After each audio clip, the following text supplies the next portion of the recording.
It's not my usual content, but who doesn't like a good little bit of spec evo now and then? We'll be combining it with some power scaling even for one of the more popular versions of the Big Ape. So I doubt this will get as many views, but we'll see. Skull Island has been a conception for nearly a century at this point. Needs no introduction. But which version of Skull Island will we be using? To best fit with both the realism and in terms of ecology, I'm going to pick Peter Jackson's Skull Island because A, it's the obviously most popular, and B, the most fleshed out in terms of its wildlife. Now, since we have that out of the way, which dinosaurs are we going to be using? Well, while it would be interesting to use some more obscure taxa or ones that may better fit the strange aesthetic of this Skull Island, for sake of research time, I'm going to stick with the more renowned Hell Creek sort of animals. T-Rex, Triceratops, Edmontosaurus, and Ankylosaurus. If we want to move further south into North America, there's also creatures like Alamosaurus to use, along with other hadrosaurs, ceratopsians like Torosaurus, and other large game animals. We could do smaller game animals, but honestly, I feel that this Skull Island is so packed with medium and small sized, super psychotic, hungry carnivores that throwing in medium sized dinosaurs would probably not be too interesting. So who are Skull Island's main defenders? Obviously we have Megaprimatus Kong, with the apex of its species being Kong himself. The Vastatosaurus Rex, an alleged improvement upon the original T-Rex. Brontosaurus, Feructus, Pteranodon, Legocristus, a Stegosaur, which I'm gonna fix in post, and other such animals. There's also large Pseudotsuchians, an omnivorous Spinosaur, rhino-like sauropods, but these are all of substantially smaller size. We're gonna borrow elements from the Vividins survival series with a thrive or eaten alive scale, 1 being they just go extinct immediately, and 10 being they completely thrive and outcompete anything that dares question their authority. We need to establish that while they are fictional creatures with fictional physics and such more baseline impressive feats than you would expect in the real world, the animals of Skull Island are not so impressive that they are simply too overwhelming, say compared to like the creatures from Monster Hunter or something. Kong is the strongest creature on the island, verbatim, and his best calculations get into the small building level ranges. This is interesting because large elephants have feats that are also in the small building ranges. Considering this was performed by female Indian elephants, these small building calculations would probably be upscaled by larger elephants and large dinosaurs as well. Even off of size, something like a Tyrannosaurus Rex would be about twice or maybe even 3 times as strong as the elephants in this calculation. That's good considering that Kong is about the same, and few things can even contest Kong's reign, the V-Rex being one of the few. Adult Brontosaurus were most likely in that same range, as well as Bull Feructus. So we can just determine that for the most part, the large animals will be in a similar range of power, small building level.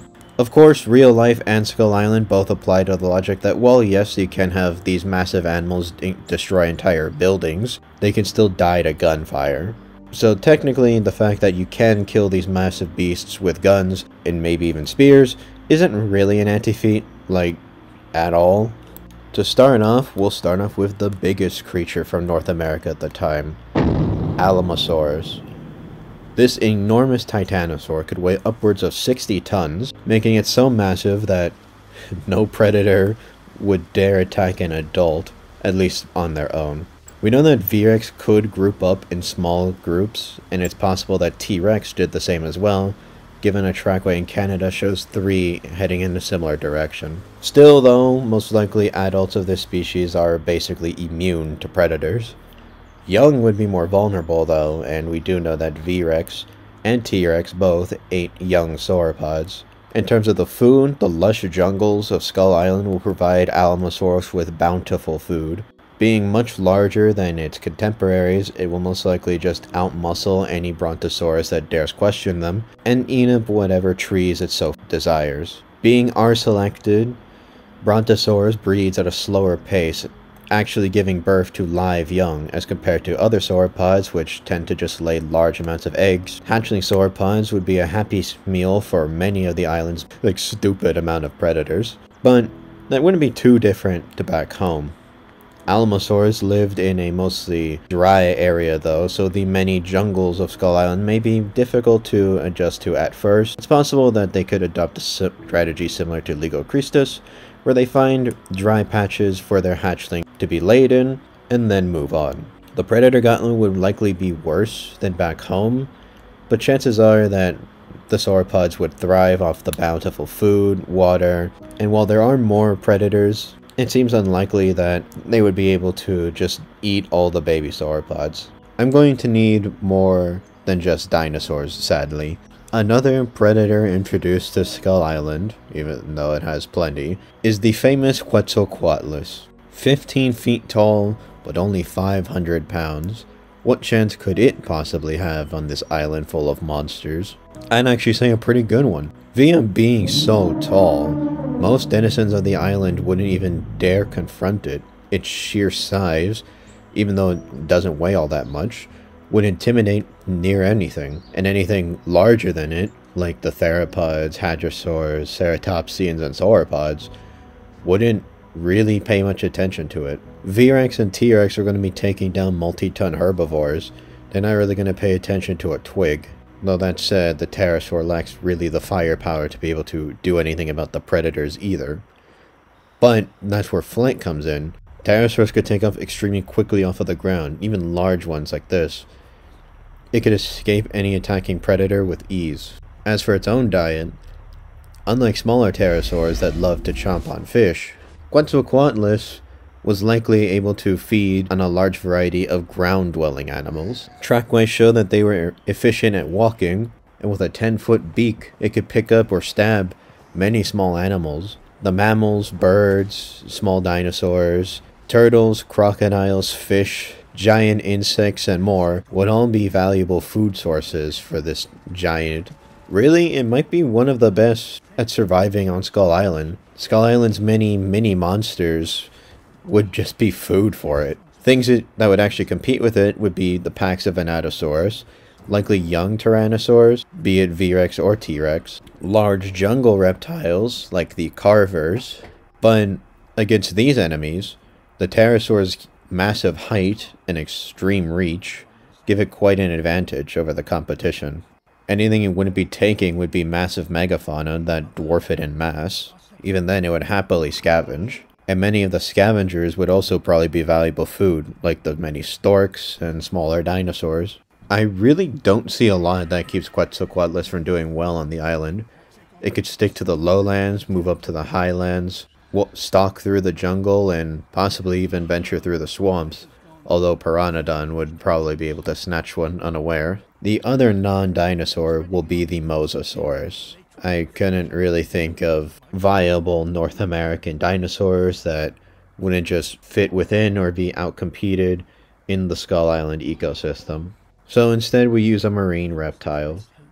But wait, I hear you say, how does a marine reptile live on an island? Well, turns out, according to World of Kong, loggerhead sea turtles have been spotted all the way in the inland swamps of Skull Island, meaning there is connection to the ocean. The mosasaurs could simply swim into these swamps following their prey, or stick to around the coasts, where colonies of fur seals could provide valuable food. Hunting in the coast would be dangerous for the reptile though. Jagged rocks that could shred even large ships would do immense damage to a fleshy mosasaur. Though, if it found the correct spots where to evade these death traps, it would have a bounty of fish, squid, turtles, and seals to eat, along with any coast-dwelling reptile that got too close to the water's edge. Following the turtles inland, it's brackish water, since these turtles need seawater to survive as well. This is good news for our giant predator, because it was a marine-adapted animal. And while freshwater mosasaurs do exist, they're nowhere near the size of this giant. Inland, Pteranodon presents its major competition. While the fish can grow to 50 feet, being longer than the mosasaur, its head is quite a bit smaller, and its long eel-like body, while very flexible, would be unlikely to hold much resistance to the crushing bite force of a mosasaur. Fossil evidence shows that mosasaurs not only fought, they outright murdered each other. One fossil skeleton has a broken neck and crushed skull, indicating that one mosasaur snapped the neck of another. If a giant mosasaur isn't safe, Pteranodon is definitely not safe. While the large females would probably put up quite a fight before they died, the smaller males, at only 20 feet long, would be no bigger than other food sources that the reptile was used to. Along with this, it would probably take Pteranodon's niche as an ambush predator in the swamps, taking on dinosaurs and flightless birds, along with any sea turtles and other marine reptiles lurking in the swamp. The speed of the mosasaur will be something Skull Island denizens are not used to even at all. The scientific consultants for Prehistoric Planet calculate that the mosasaur could swim at up to 30 miles per hour in short bursts. But Skull Island's main game is flexibility and agility, not really speed. Its dense jungles and swamps make straight chases not super common, and if large turtles can fit in, and a 50-foot eel, I doubt the mosasaur will be too encumbered. And even then, they may not be permanent residents of the swamp, coming in simply to feed and then returning to the sea. Overall, the non-dinosaurs are doing pretty good for themselves. So one of the big things regarding this hypothetical would be the new apex predator. With T-Rex competing with its cousin V-Rex, begs to reason which would be a more powerful hunter. Earlier on in the YouTube days, many just accepted that V-Rex was stronger because it was just stated to be larger and more powerful. To 2005's idea of T-Rex at 40 to 50 feet long and 8 to 10 tons, V-Rex was considered one of the largest carnivores. But things have changed since 2005. It's been nearly 2 decades since then, and T-Rex has gone through quite a bit of remodeling. Large T-Rexes, like Stan and Sue, weigh over 10 tons themselves, and the average adult seems to be about 8 as well. The smallest known adults are about 6 tons. Based on some fossils, some may have been even larger, with lengths between 40 and 43 feet for the larger T-Rex. So, now that they are about equal in size, who would be more powerful?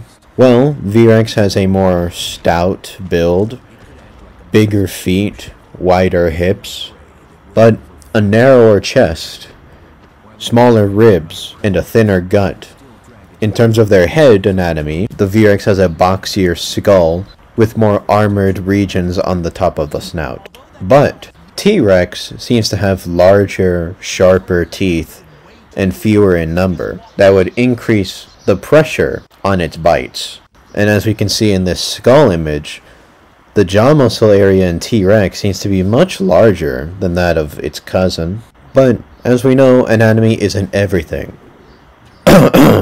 What about strength? The V-Rex can somewhat compete with the 8th wonder of the world, King Kong, although the ape is powerful enough to toss the dinosaurs around with one hand. The ones we see in the film are stated to be inbreds, and so may not be as powerful, smart, and efficient as the base species. But going off their performance, we can say that they can at least hurt a creature that can casually perform small building level feats. However, a T-Rex had all the tools to kill such animals. In fact, a common theory now on how T-Rex fed on Triceratops was literally to remove the head of this massive beast from the carcass. By comparison, we know, thanks to the official World of Kong ecology book, that the V-Rex prefers to hunt easier prey. Using its speed, it's able to catch prey as fast and quick as the Lygocristus, a small hadrosaur that the Tyrannosaur dwarfs. It'll also take on young and female Fructus, which seem to be much slender in build than the Triceratops that T-Rex hunted. They also are able to kill young Brontosaurus, but do not attack adults. T-Rex also fed on sauropods, but it is also unlikely they attacked adult Alamosaurus, which again weigh over twice what the Brontosaurus does at over 60 metric tons. In a head-on fight, While the V-Rex is shown to be clearly more flexible given the amount of stuff Kong puts them through and they just don't die, their bite lacks the effectiveness and quite seemingly a lot of the jaw muscles that the real animal possesses. With that in mind, it seems likely that the T-Rex would be a stronger animal. So in a head-on dispute over carcasses, territory, or even just not liking each other, it would appear that T-Rex has an edge.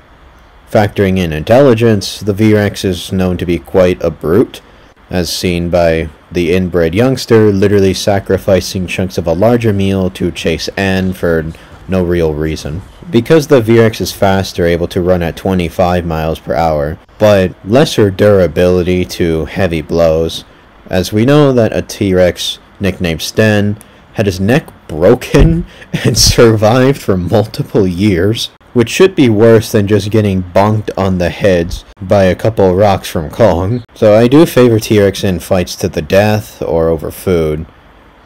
In terms of the prey they would take, V-Rex will most likely be superior at catching Edmontosaurus, which are far swifter and have better endurance than the real Tyrannosaur.